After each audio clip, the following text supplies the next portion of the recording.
चलिए जानते हैं आज की देश और दुनिया की सिलेक्टेड काम की और महत्वपूर्ण 50 बड़ी खबरों को सिर्फ 10 मिनट में। पर अभी तक आपने इस वीडियो को लाइक नहीं किया तो लाइक कर दीजिए। तो चलिए वीडियो स्टार्ट करते हैं। कोरोना मृतकों के परिजनों को मुआवजा देने के लिए बनेगा पोर्टल। केंद्र सरकार ने सुप्रीम कोर्ट को दी जानकारी। विपक्ष के हंगामे के बीच शीतकालीन सत्र में कृषि कानून वापसी बिल लोकसभा और राज्यसभा में हुआ पास, सदन की कार्यवाही स्थगित। केंद्रीय सड़क एवं परिवहन मंत्री नितिन गडकरी की घोषणा, अब आम आदमी के बजट में होंगे इलेक्ट्रिक वाहन। ओमिक्रॉन को रोकने में सरकार ने झोंकी ताकत, राज्यों को अंतर्राष्ट्रीय यात्रियों की जीनोम जांच कराने के दिए निर्देश। संसद के शीतकालीन सत्र से पहले बोले पीएम मोदी, सरकार हर मुद्दे पर खुली चर्चा को तैयार। बूस्टर डोज और बच्चों के टीकाकरण को लेकर जल्द आएगी एक व्यापक नीति, कोविड-19 टास्क फोर्स के अध्यक्ष ने दिए संकेत। किसान नेता राकेश टिकैत की केंद्र सरकार को चेतावनी, एमएसपी पर दिमाग ठीक करे वरना 26 जनवरी दूर नहीं। अंतर्राष्ट्रीय यात्रियों के लिए नई गाइडलाइंस जारी, 14 दिन की ट्रेवल हिस्ट्री समेत नेगेटिव आरटी-पीसीआर रिपोर्ट जरूरी। बिटकॉइन को करेंसी की मान्यता नहीं देगी केंद्र सरकार, लोकसभा में वित्त मंत्रालय ने दिया जवाब। हरियाणा के सीएम से मिले कैप्टन अमरिंदर सिंह, बोले किसान आंदोलन 4 दिसंबर को हो जाएगा खत्म। एयरटेल और वाई के बाद अब रिलायंस जियो ने भी महंगे किए सभी रिचार्ज प्लान, जानिए नए टैरिफ की कीमत। केंद्र पर राहुल गांधी का वार, कहा बिना डिस्कशन के पास कर दिया कृषि कानूनों की वापसी का बिल, क्योंकि डरती है सरकार। कोरोना वायरस के नए वेरिएंट ओमिक्रॉन को लेकर डब्ल्यूएचओ ने जारी की हाई रिस्क की चेतावनी। शीतकालीन सत्र की शुरुआत पर राहुल गांधी का बयान, कहा आज संसद में अन्नदाता के नाम का उगाना है सूरज। प्रदूषण पर सुप्रीम कोर्ट ने कहा निर्देश लागू नहीं हुए तो बनाएंगे टास्क फोर्स, सेंट्रल विस्टार निर्माण कार्य पर केंद्र से मांगा जवाब। कांग्रेस, टीएमसी और शिवसेना के 12 सांसद पूरे सत्र के लिए राज्यसभा से निलंबित, पिछले सेशन में अनुशासनहीनता को लेकर हुई कार्रवाई।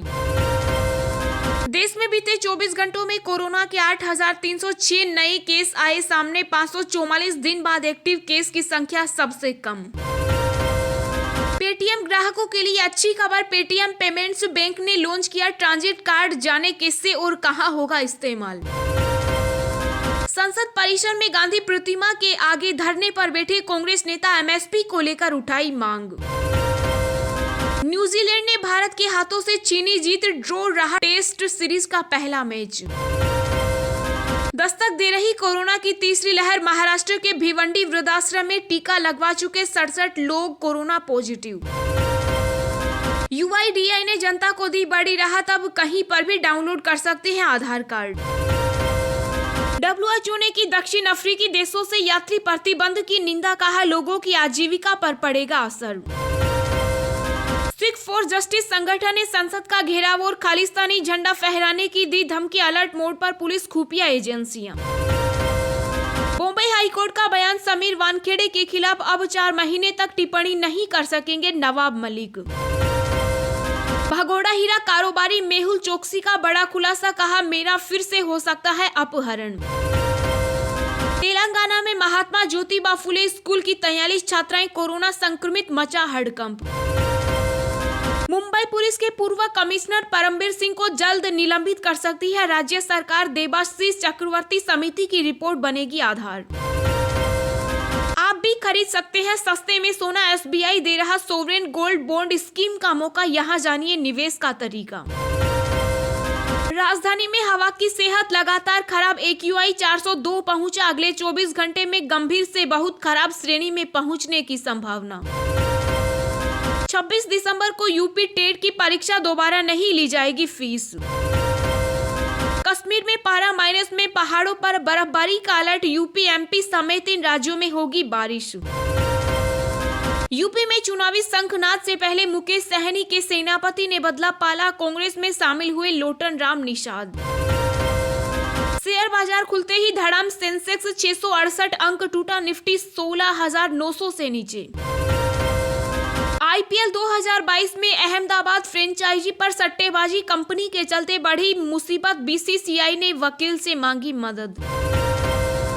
तमिलनाडु में महसूस किए गए झटके रिक्टर स्केल पर 3.6 रही तीव्रता। जी हाँ दोस्तों, और भी बहुत बड़ी काम की खबरें निकल कर आ रही है, इसलिए वीडियो को लास्ट तक जरूर देखना। तो चलिए अब जानते हैं जो महत्वपूर्ण खबरें हैं उनको विस्तार से। पर इससे पहले अभी तक आपने इस वीडियो को लाइक नहीं किया तो लाइक कर दीजिए। कोरोना मृतकों के परिजनों को मुआवजा देने के लिए बनेगा पोर्टल। केंद्र सरकार ने सुप्रीम कोर्ट को दी जानकारी। जी हां, केंद्र सरकार ने सुप्रीम कोर्ट को आश्वासन दिया है कि 2 हफ्ते के भीतर एक ऑनलाइन पोर्टल को तैयार किया जाए, जिसके जरिए कोविड-19 से जान गंवाने वाले मरीजों के परिजनों द्वारा मुआवजे के लिए दावा किया जा सके। सुप्रीम कोर्ट ने कहा कि बहुत से लोग हैं जिन्होंने कोरोना वायरस महामारी की वजह से अपने परिजनों को खो दिया। इन लोगों को अभी भी मुआवजे की योजना के बारे में जानकारी नहीं है। ऐसे में सरकारों को व्यापक प्रचार करना चाहिए। सुप्रीम कोर्ट ने कहा कि एक ऐसा सिस्टम भी बनाना चाहिए जहां पर लोग मुआवजे के लिए ऑनलाइन दावा कर सके। कांग्रेस समेत तमाम विपक्षी पार्टियों ने केंद्र सरकार पर दबाव बनाया था कि वे कोरोना मृतकों के परिजनों को मुआवजा दे ताकि उनका भविष्य सुरक्षित हो सके।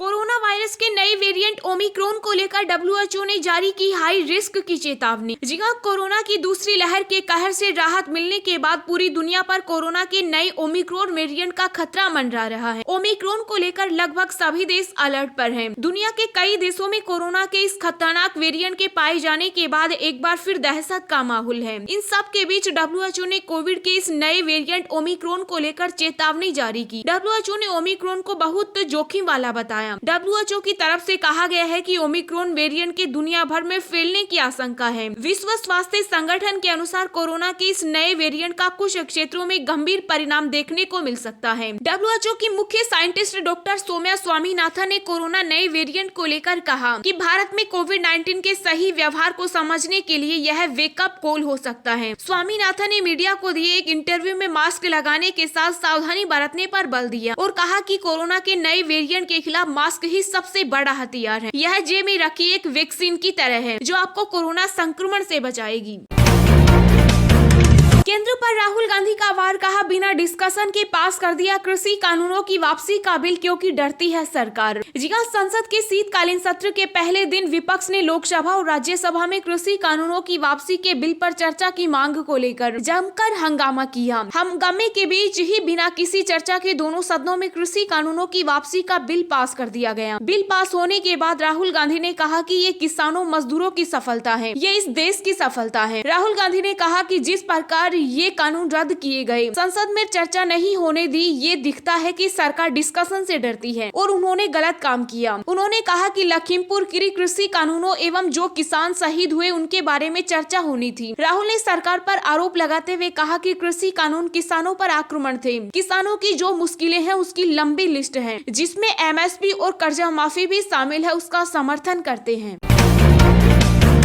विपक्ष के हंगामे के बीच शीतकालीन सत्र में कृषि कानून वापसी बिल लोकसभा और राज्यसभा में हुआ पास, सदन की कार्यवाही स्थगित। जी हां, 3 कृषि कानूनों को निरस्त करने के विधेयक के साथ संसद का शीतकालीन सत्र शुरू हुआ, जो 23 दिसंबर तक चलेगा। केंद्रीय कृषि मंत्री नरेंद्र सिंह तोमर ने पहली बार लोकसभा में कृषि कानून वापसी विधेयक 2021 सदन में पेश किया, जो लोकसभा व राज्यसभा से पास कर दिया गया। सदन की कार्यवाही शुरू होते ही विपक्ष पार्टियों ने जमकर हंगामा मचाया। भले ही सरकार ने 3 कानूनों को निरस्त करने का फैसला किया है, लेकिन संसद का शीतकालीन सत्र किसानों की फसलों के लिए न्यूनतम समर्थन मूल्य पर कानून बनाने की मांग को लेकर हंगामा मचा रहा है। विपक्ष के भारी हंगामे के कारण लोकसभा की कार्यवाही को स्थगित कर दिया गया। इसके अलावा सरकार इस पूरे सत्र में करीब 30 विधेयक पेश करने जा रही है, जिनमें क्रिप्टो करेंसी, बिजली, पेंशन, वित्तीय सुधार और बैंकिंग कानून से संबंधित विधेयक शामिल हैं।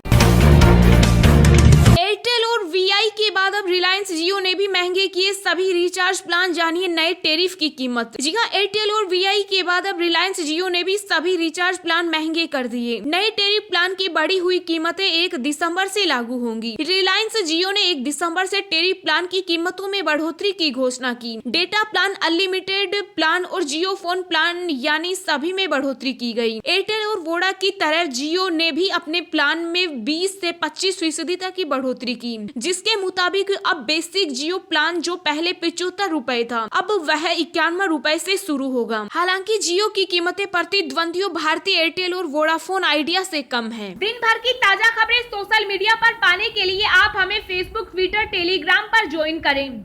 लिंक नीचे डिस्क्रिप्शन में दी गई है। इसके साथ ही खबरें सबसे पहले पाने के लिए चैनल को सब्सक्राइब करें और बेल आइकन को प्रेस करके ऑल को सेलेक्ट करें। अंतर्राष्ट्रीय यात्रियों के लिए नई गाइडलाइन जारी, 14 दिन की ट्रेवल हिस्ट्री समेत नेगेटिव RT-PCR रिपोर्ट जरूरी। जी हां, कोरोना के नए वेरिएंट ओमिक्रॉन से दुनिया भर में खौफ फैल चुका है और कोरोना के नए वेरिएंट ओमिक्रॉन को लेकर बढ़ती चिंता के बीच मोदी सरकार ने बड़ा फैसला लिया। केंद्रीय स्वास्थ्य मंत्रालय ने विदेशों से भारत आने वाले अंतर्राष्ट्रीय यात्रियों के लिए नई गाइडलाइंस जारी की, जो कि 1 दिसंबर से लागू हो जाएगी। मौजूदा दिशा निर्देशों को ओमिक्रॉन वेरिएंट के मद्देनजर संशोधित किया गया। नई गाइडलाइंस के मुताबिक सभी अंतर्राष्ट्रीय यात्रियों को 14 दिन के यात्रा इतिहास और negative RT-PCR test report air Suvidha portal पर अपलोड करनी होगी। स्वास्थ्य मंत्रालय के दिशा निर्देशों के मुताबिक जोखिम श्रेणी वाले देशों से आने वाले लोगों की देश में पहुंचते ही कोरोना जांच होगी और रिपोर्ट आने तक एयरपोर्ट से बाहर नहीं आने दिया जाएगा। पॉजिटिव मिलने वाले यात्रियों के सैंपल जीनोम सीक्वेंसिंग के लिए भेजे जाएंगे। फिलहाल सरकार आने वाले दिनों में कुछ और कदम उठाने की तैयारी कर रही है। अगर जरूरी हुआ तो विदेश यात्रा पर प्रतिबंध भी लग सकता है।